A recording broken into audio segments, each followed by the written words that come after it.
ଦେଇଛ ତମର এই ଋଣ ମୁଁ କେବେ ସୁଝି ପାରିବିନି। କିନ୍ତୁ ବାବୁ ତମ ଘର କୋଉଠି କି ଆଉ କାହିଁ ତୁମକୁ ମାରି ଦେଇଥିଲେ? ମୁଁ ଜମିଦାର ଦିବ୍ୟ ଶଙ୍କରର ବଡ଼ ପୁଅ ଜଗନ। ମୁଁ ଏ ମହେନ୍ଦ୍ରପୁରରେ ରହୁଥିଲି।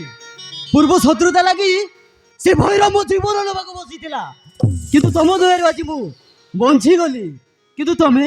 ମୁଁ ଗୋଟେ ଗାଉଲି ଝିଅ ସୁନେଲି, ମୋର ନିଜର ବୋଲି କେହି ନାହାନ୍ତି। ମୁଁ ବହୁତ ଗରିବ ବାବୁ। ଗରିବ ହେଲେ କ'ଣ ହେଲା? ତମ ହୃଦୟଟା ବହୁତ ମହାନ। ଅନ୍ୟ କେହି ହେଇଥିଲେ ମତେ ମରିବାକୁ ଛାଡ଼ି ଦେଇଥାନ୍ତେ, କିନ୍ତୁ ତମେ ତମ ଘରକୁ ନେଇ ମତେ ବଞ୍ଚେଇ ଦେଲ। ଏମିତିକା ମଣିଷ ଆଜିକାଲି ଏ ଦୁନିଆରେ ବହୁତ କମ୍ ଲୋକ ଅଛନ୍ତି। ନାଇଁ ବାବୁ, ମୋତେ ଏତେ ପ୍ରଶଂସା କରନି। ମୋତେ ଯାହା ଭଲ ଲାଗିଲା ତା କରିଛି। କିନ୍ତୁ ବାବୁ ତମେ କ'ଣ ଆଜି ଗାଁକୁ ଯିବ? ନାଇଁ ସୁନେଲି, ମତେ ଆଉ କିଛି ଦିନ ମହେନ୍ଦ୍ରପୁରରେ ରହିବାକୁ ପଡ଼ିବ। ହେଲେ ସୁନେଲି, ମୁଁ ତମକୁ କେବେ ଭୁଲି ପାରିବିନି। ତମେ ସବୁଦିନ ମୋ ମନରେ ରହିବ। ଆସୁଛି। ଠିକ ଅଛି।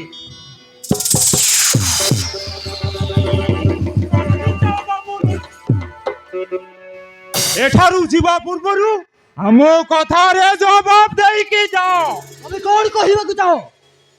ତମେ ସୁନେଲି ପାଖରେ 4 ଦିନ ରହିଛ, ସେଇଠି ତମେ ରାତି ବିତେଇଛ। এইটা ଆମ ଗାଁ ପାଇଁ ମହାପାପ। ତମେ କ'ଣ କହୁଛ? ସେ ବାବୁ ମୋ ଘରେ ରାତି ବିତେଇଥିଲେ, କିନ୍ତୁ ଆମର କିଛି ବି ପାପ ସମ୍ପର୍କ ନାହିଁ। ମୁଁ କହିଲେ କ'ଣ ହବ ସୁନେଲି? ଆମ ଗାଁରେ ନିୟମ ଅଛି, ବାହା ହେଇନଥିବା ପୁଅ ଝିଅ ଗୋଟିଏ ଘରେ ରାତି ବିତେଇ ପାରିବେ। ଯଦି ବି ଗୋଟିଏ ଘରେ ରହିଲେ ତାହେଲେ ଦଣ୍ଡ ଭୋଗିବାକୁ ପଡ଼ିବ। ମୁଁ କିଛି ଦୋଷ କରିନି, ୟା ପରେ ବି ମତେ ଦଣ୍ଡ ମିଳିବ। ତାହେଲେ ମୁଁ ସୁନେଲି ପାଇଁ ସବୁ ଦଣ୍ଡ ଭୋଗିବାକୁ ରାଜି ଅଛି। କୁହ, ମତେ କି ଦଣ୍ଡ ଦବ? ଆମ ଗାଁ ମୁଖିଆ କହିଛନ୍ତି ତମେ କରିଥିବା ଭୁଲ ପାଇଁ ତମେ ସୁନେଲିକୁ ବାହା ହେବାକୁ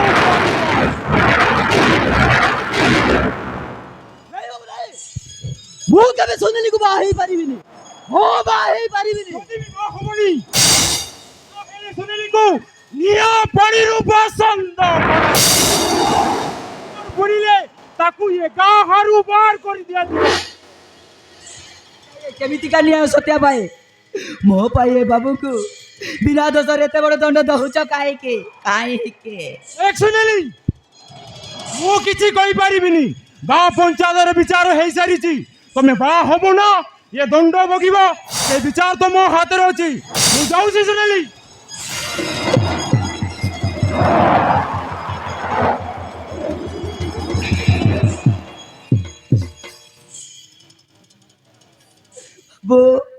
ଏବେ କ'ଣ ହବ ବାବୁ? ସବୁ ମୋର ଭୁଲ ସୁନେଲି। ତୁ କାହିଁକି ମତେ ତ ଘରେ ନେଇ ରଖିଲୁ? ମୁଁ ପଛେ ମରି ଯାଇଥାନ୍ତି, କାହିଁକି ତୁ ବଞ୍ଚେଇଲୁ? ଏବେ ଦେଖ, ଆମେ 2 ଜଣ ଆଜି ଦଣ୍ଡ ପାଇବା। ହଁ, ଦଣ୍ଡ ପାଇବା। ଆରେ ଏମିତିକା ନିୟମ ଅଛି ବୋଲେ ମୁଁ କେବେ ଜାଣିନଥିଲି। ବାବୁ ତମେ ତ କିଛି ଦୋଷ କରିନ, ତମେ ତମ ଗାଁକୁ ଚାଲି ଯାଅ। ଏମାନେ ତମର କିଛି ବି କରିପାରିବେନି। ଓ ଜଲ୍ଦି ପଳେଇ ଯାଅ। ଏ ତୁ କ'ଣ କହୁଛୁ ସୁନେଲି? ମୁଁ ସିନା ଏ ଗାଁରେ ଲୁଚିକି ଚାଲିଯିବି, କିନ୍ତୁ ଏଠି ତ ଅବସ୍ଥା କ'ଣ ହବ ତୁ ଜାଣିଛୁ? ସେମାନେ ତତେ ନିଆଁ ପାଣିରୁ ବାସନ୍ଦ କରିଦେବେ, ଏ ଗାଁରୁ ବାହାର କରିଦେବେ। ମୋ ପାଇଁ ତତେ ଏତେ ବଡ଼ ଦଣ୍ଡ ଭୋଗିବାକୁ ଦେବିନି ସୁନେଲି। ହଁ, ଦେବିନି। ଯଦି ତା ଲେଖା ହେଇଛି ମୁଁ ଦଣ୍ଡ ଭୋଗିବାକୁ ରାଜି ବାବୁ। ହଁ, ରାଜି। ନାଇଁ ସୁନେଲି, ନାଇଁ। ମୁଁ ଏଡ଼େ ସ୍ୱାର୍ଥପର ନୁହେଁ ଯେ ତୋର ସର୍ବନାଶ କରି ଚାଲିଯିବି। ତାମାନେ ତମେ କ'ଣ କହିବାକୁ ଚାହ? ଗାଁ ଲୋକ କହୁଛନ୍ତି ନା ମୁଁ ତତେ ବାହା ହବାକୁ। ଠିକ ଅଛି, ମୁଁ ତତେ ବାହା ହେବି। ବିନା ଦୋଷରେ ମୋ ପରି ଗୋଟେ ଗାଉଲି ଝିଅକୁ ବାହା ହେଇ କାହିଁକି ଜୀବନ ସାରା ଲୋକ ହସା ହେବେ? କାହିଁକି ନା ମୁଁ ତତେ ବାହା ନ ହେଲେ ଏ ଗାଁ ଲୋକମାନେ ମତେ ମାରିଦେବେ। ତୁ କ'ଣ ଚାହୁଁଛୁ ମୁଁ ମରିଯାଏ? ତାହେଲେ କାହିଁକି ମତେ ବଞ୍ଚେଇଥିଲୁ? ହଁ, କାହିଁକି? କିନ୍ତୁ ବାବୁ ତମେ ବଡ଼ ଲୋକ, ତମ ଘରେ ବୋଉ ହେବା ପାଇଁ ମୁଁ କେବେ ବି ଯୋଗ୍ୟ ହେଇପାରିବିନି। ଓ ପାରିବିନି। ହେଲେ ବି ତୁ ଗୋଟେ ମଣିଷ, ଆଉ ମୁଁ ଗୋଟେ ମଣିଷକୁ ବାହା ହଉଛି, କିଛି ପାପ ତ କରୁନି।